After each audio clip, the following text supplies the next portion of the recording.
Well, hello, I'm glad you're here. So, today we are talking about a life that was changed. And we are in Acts 9 1 through 6. And it says, And Saul, yet breathing out threatenings and slaughter against the disciples of the Lord, went unto the high priest, and desired of him letters to Damascus to the synagogues, that if he found any of this way, whether they were men or women, he might bring them bound unto Jerusalem. And as he journeyed, he came near to Damascus, and suddenly there shined all around him a light from heaven. And he fell to the earth, and he heard a voice saying unto him, Saul, Saul, why persecutest thou me? And he said, Who art thou, Lord? And the Lord said, I am Jesus whom thou persecutest. It is hard for thee to kick against the pricks. And he, trembling and astonished, said, Lord, what wilt thou have me to do? And the Lord said unto him, Arise and go into the city, and it shall be told thee what you must do. So Paul was known for persecuting Christians and persecuting the church. It was his mission in life to get rid of them. It said that, he was breathing out threatenings and slaughter. So he put fear in a lot of people. He caused a lot of people pain and suffering.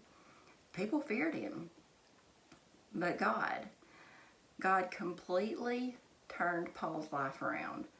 In verse 2 it said he desired letters so that if he found any in this way, that he could bring them bound unto Jerusalem. The way was the early name for Christianity. And Jesus referred to himself as the way. So if you were persecuting the church, you were persecuting Jesus.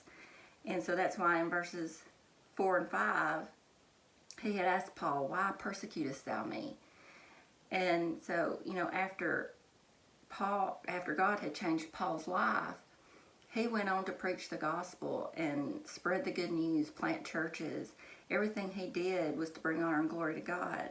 He was a life that was changed.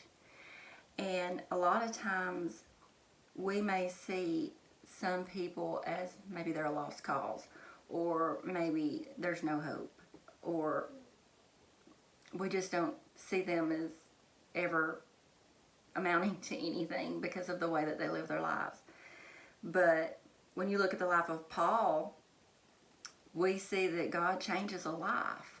And when he changes a life, he changes a life. And I'm sure that those that knew him or had heard of him never would have imagined or never would have dreamed that he would be one day preaching the gospel. It was completely opposite of what they had known him for.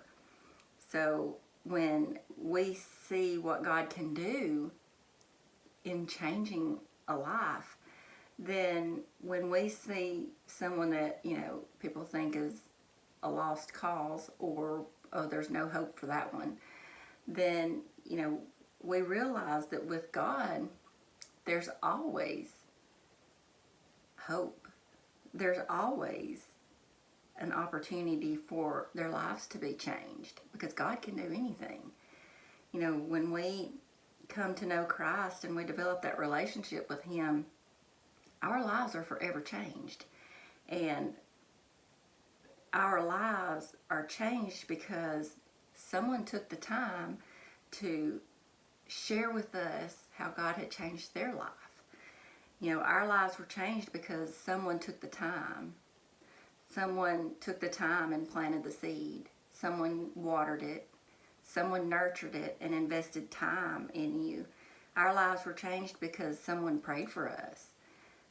Because someone led by example. Our lives were changed because someone loved you enough. They loved God enough to share him with you. So someone was a willing servant. You were placed on someone's heart because God wanted to change your life.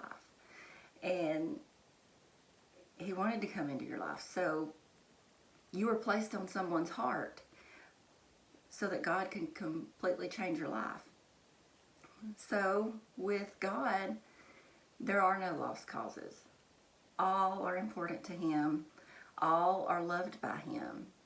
Their lives just might not have been changed yet. So when God shows you a life that hasn't been changed yet, maybe God has put you there for a reason. Maybe you're that person that is there to lead by example. Maybe you're that person that is supposed to pray for them. Maybe you're that person that is planting the seed. Maybe you're that person that's watering it. You know, maybe the reason that you're in that person's life, or that you have been made aware that this person has not been changed, is so that you can make a difference in that person's life. You can be the reason that someone's life was changed. So it's something to think about. You know, when you think about your own life, you think about who it was in your life that made such a difference, that made an impact, that shared Jesus with you, that lived it out. And you think about that and you think, you know, if it hadn't been for this person or that person or this group of people or whatever, you know, it could be a Sunday school teacher, it could be parents, it could be friends, it could be anyone. You know, if it weren't for them sharing Jesus with you, your life might not have been changed. So maybe you're that person for someone else. So when you notice a life that has not quite been changed yet, maybe we need to ask God, you know, what's my part here?